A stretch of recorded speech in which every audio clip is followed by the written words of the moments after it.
I am giving away an entire master set of Paldean Fates to one lucky subscriber. And if you want to win, all you have to do is make sure you're subscribed to the channel and then leave a like and a comment on this video here. Come back on February 9th. That is where we will announce the winner at the beginning of the video. Good luck. Holy buckets. Oh man, I'm such a nerd. What is going on, everybody? Welcome back to the channel. My name is Danny Phantump, also known as Fanny Dantump. I hope you guys are all doing well. So I'm reading this book on how to be a better YouTuber. Oh, it's working super well, isn't it? I'm on day 30. Day 30 of consistent content. We have put out something every single day, whether it is long form, short form, or live. We've been 30 straight days. Day 30. We rock. We are awesome. Okay. In this book, it talks about being yourself, which nobody, I don't know anybody else who's as dorky as this. But it also talks about talking about what you're passionate about, talking about things that are super, super important to you. And this is really important to me for some reason. I don't know exactly why. We're going to talk about a couple of conspiracy theories. I think because it really impacts pull rates. And pull rates are things that I'm super, super passionate about.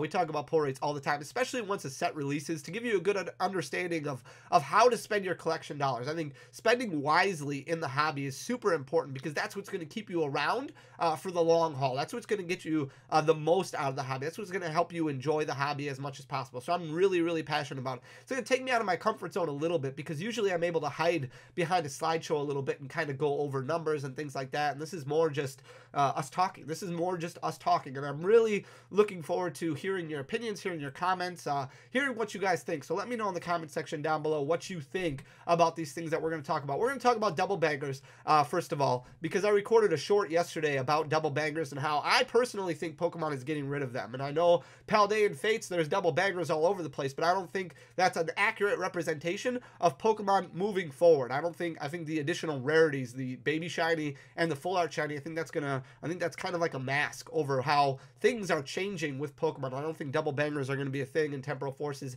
And explaining all of that in 1 minute was impossible. So when I explained it all, there were a lot of people who were like, hey, I pulled a double banger in Paldean Fates, or it just didn't get I wasn't able to explain it the way that I wanted to. So we're going to talk about that. And then we're going to talk about regional pull rates, because I do believe regional pull rates have become a thing. Regional distribution has become a thing. And I could be crazy. You could say, hey, Fanny, you're crazy. That's not true. By all means, let me know. I'm very curious to know. There are other conspiracy theories out there, like that Pokemon sends loaded boxes to influencers or to YouTubers. I can say personally, first-handed, I don't really pull anything good out of any box. So any of the ones that Pokemon has ever sent me, you could go back and watch those. I don't think that one's true. Also, pull rates change after a set releases. That one's a lot tougher to figure out. I don't believe that pull rates change. I don't believe that pull rates are higher in the first wave of product than the second print run or the third print run. And you can obviously believe what you want, and you can tell me, hey, Fanny, you're crazy. They definitely change. I don't think we open nearly as much in a second wave of product or a third wave of product to really get a good understanding if pull rates do change. You might open up a couple of booster boxes right when a set releases, and then after a second print run or a third print run, you might open up a couple of booster boxes over the span of a couple of months, and then maybe it seems different. You're never going to get a really strong, accurate representation of data on a second or third print run because stores aren't going to open up thousands of packs. It doesn't make sense anymore. Pre-order prices for singles have already crashed dramatically because there's so much more supply on the market. Seal product usually levies out a little bit, or in like the case of Evolving Skies, goes up a little bit. So it's very tough to get that return once a second print run or a third print run comes out, and a lot of people's attention is already on the next set, so it's very difficult to do. But we're going to talk about a couple of things that I find extremely important, because I do think since we do record so much, I recorded a slideshow. There's 2 slides. I don't get it. I don't know what I was thinking. But we're going to talk about double bangers first of all, because I do think that plays a huge role in how we analyze pull rate data moving forward. Because the pull rate data that we calculate is based off of pulls from a booster box. So like Obsidian Flames, for example, you get 13 hits out of your booster box, but let's say 2 or 3 of those packs feature double bangers in them. And double bangers basically mean that you get 2 hits in the same booster pack. So while you're getting 13 hits in your booster box, you're not necessarily getting 13 packs with hits in it. So unless you buy booster boxes, it makes it very difficult to kind of explain that. Now, the amount of packs that are going to have hits in it is going to change, because if we don't have double bangers anymore, you're going to get 13 unique packs that have a hit, whereas right now with the inclusion of double bangers, you might only have 10 packs in a booster box that have a hit. So that means if you're buying individual packs at like Target or Walmart or GameStop or wherever you like to buy packs from, your chances of pulling a hit are higher, because your chances of pulling a double banger is no longer an option. Double bangers kind of first started with the release of Generations, at least as far as I can remember. I remember opening Generations. It was right around the time when we first started our online LGS, and I remember pulling double bangers, and the thought of it was really cool. And I know double bangers continued in other sets moving forward, but not in any main series set. You can argue Legendary Treasures if you want, and I can get behind that, but really like Hidden Fates, Shining Legends, obviously moving forward as we got into the Sword and Shield block. But Brilliant Stars was really where it started taking off, because they introduced these subsets, right? Brilliant Stars introduced the Trainer Gallery, and then we had that all the way up until Crown Zenith, where you had the Galarian Gallery, where it was an option to get either a Trainer Gallery card and an Ultra Rare, or a Galarian Gallery card and an Ultra Rare in the same pack. Then we moved into the Scarlet and Violet generation, and we had the introduction of illustrations and special illustration rares. So those, combined with the new rarities of Ultra Rares, your full arts, and double rares, your regular arts, were able to be pulled in the same pack. And that continued all the way up until Paradox Rift. And you can correct me if I'm wrong, but I have not pulled or seen pulled a single double banger in Paradox Rift. And I've opened up thousands of booster packs, and every single time,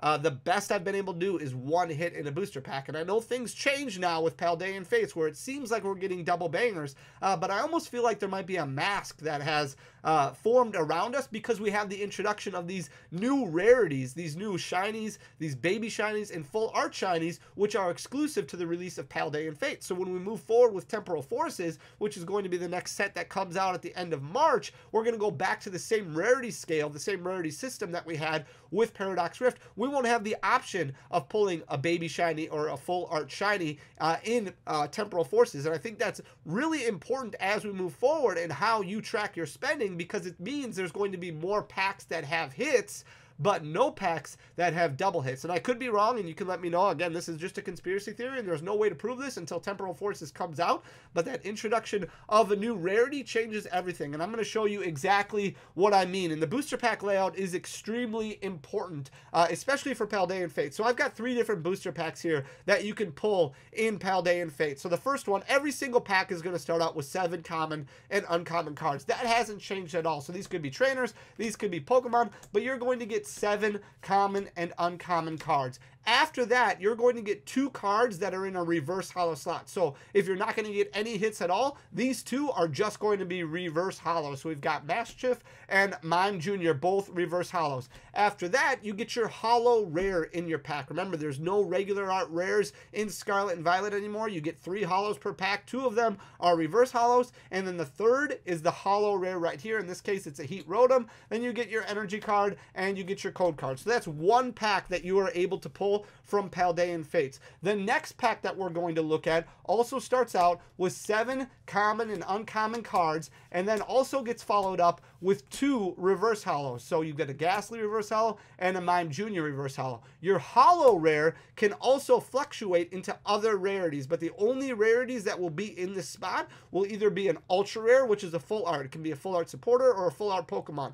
In Paldean Fates, they don't have full art Pokemon. They just have full art supporters. So it's either going to be a full art supporter or it's going to be a regular art, a double rare. In this case, we've got a full art Nimona, and then you've got a basic energy, and then you've got your code card. The third option is going to utilize those 2 reverse holo spots that we were talking about before, and this is where you get the idea that double bangers still exist, and they do in Paldean Fates, because we have the introduction of the new rarity. That first reverse holo slot will always be taken up by a baby shiny or a full art shiny. You will not get any other rarity here outside of a reverse holo, a baby shiny, or a full art shiny. Now the next slot, the second reverse holo slot, can be one of 2 cards, or one of 3 cards if you include the reverse holo. It can be a regular reverse holo, or it can be a special illustration rare, like in this case we've got the Charizard EX special illustration rare, or it could be an illustration rare. So there's 3 different illustration rares in the set. There's Palmy, there's Palafin, and there's Wugtrio. It could be an illustration rare, it could be a special illustration rare, or it could be a regular reverse holo, a rare reverse holo, just a reverse holo. That's why it gives us the idea that double bangers are still in existence, and maybe Paradox Rift was just abnormal because we have that baby shiny possibility. However, after that, you go back to a holo rare. Never in 2,000 plus packs have I had a hit here and a hit in the holo rare spot. Also, in over 2,000 packs, I never had a hit in the first slot, a baby shiny or a full art shiny, and then a hit in the holo rare slot. Now, I did have a couple people, or one person in specific yesterday, who said that they pulled a triple banger who had 1 in each spot. So I'm very curious if you guys can let me know in the comment section down below if you've had any triple bangers at all. Also, somebody who told me that he pulled a special illustration rare and a full art supporter in the same booster pack. Like I said, I've opened up over 2,000 packs, and the only double bangers I've gotten included a shiny or a baby shiny, and then an illustration rare or a special illustration rare. Never did my double bangers ever include an ultra rare or a double rare. And I know it can be very confusing because Pokemon has really changed how we analyze these rarities and things like that. We don't call them full arts anymore. Oh, I guess this also could technically be a hyper rare. I completely forgot about hyper rares, which are the black and gold cards. Those hyper rares are the new rarities that they call. They don't have rainbow rares anymore. They call them hyper rares now. It's all very confusing. However, never did I have a double rare and ultra rare, a regular EX or a full art supporter in the same time as another hit. And I think that's very important as we move forward and look forward to Temporal Forces, because we won't have that baby shiny and we won't have that full art shiny rarity anymore with Temporal Forces. We go back to the normal rarity where there's just 5 different rarities, right? You have the double rare, you have the ultra rare, you have the illustration rare, you have the special illustration rare, and you have the hyper rare. Those are the 5 main rarities that we have in every set that's released in Scarlet and Violet, and we had double bangers all the way up until Paradox Rift, including Scarlet and Violet 151, because that was before Paradox Rift, but we did not have any of it in Paradox Rift, at least none that I pulled, and at least none that I've seen pulled. Also, I have not seen or pulled personally any of those types of double bangers in Paldean Fates, and that's why I feel like there's this mask, and once we get to Temporal Forces, we'll get a lot more information. This could be for nothing, because by all means, we could get to Temporal Forces, double bangers could return, and it could have just been Paradox Rift was just abnormal. However, if double bangers change moving forward, and you only get 1 hit per booster pack, that's going to change the landscape and how we analyze these packs, because when we're looking at the amount of hits that we get per booster box, we should still get the same amount of hits, but it's the amount of packs that contain hits that is going to change as opposed to what we originally had. So it makes more sense almost to buy individual packs. That's where it might make more sense to buy a 144 count sleeved booster case instead of a case of it just changes. It changes everything. It really, really does. So that's why I wanted to kind of touch base on that and explain things a little bit more than what I did before. The next one I'm not going to spend as much time on, but regional pull rates, and I flipped you around on my second slide, but I didn't flip you around on OBS here. Do regional pull rates exist? And this is something that I get very confused about, and I think a lot of people do too. So somebody, I had multiple comments yesterday saying that somebody streamed and opened up over 2,000 packs to pull a master set of Paldean Fates. Now that's not that surprising to me. It took us 1,392 packs. That's a lot of packs. Over 2,000 packs doesn't surprise me too much because variance is a huge factor, especially with the baby shinies. The baby shinies have huge variance numbers because there are so many of them. When you have over 100 baby shinies in the set, the likelihood of pulling perfectly where you open 300-400 packs and you get all the baby shinies is next to impossible. You're going to pull duplicates, you're going to pull triplicates. However, the idea that you could pull 17 or 18 Scizor in only 1 Riolu in 14 packs is a little confusing to me, and I never really believed in regional pull rates as an issue or batching as an issue until the God Tins came out for Silver Tempest, because those God Tins came out to specific distribution channels. It was obviously very accidental, but they only came out in certain regions. And then we also had the issue with Fusion Strike where you had the God packs that came out, or the God boxes that came out in Canada. That's really where regional pull rates and batching really started making a lot more sense. Now, it's important to remember that if you're somebody who's like, hey, I fully believe in regional pull rates, that's why I order a booster box from the East Coast, from the Midwest, and the West Coast, you have to be very very careful with that strategy, because at the same time, it really all depends on where those boxes stem from. And it's not even necessarily distribution on where you order it from. It's really the printing facility that matters. And as far as I know, there's 2 different printing facilities, one in Texas and then one in, I think, North Carolina. And there might be more than that are circulating, especially since Pokemon has upped their printing game so much over the past couple of years. But that's another thing to keep in mind as we move forward, is that you want to make sure that where you're ordering booster boxes from, the original location of those are differences as far as the region goes. Because if you're trying really hard to pull a Rotom alternate art like I was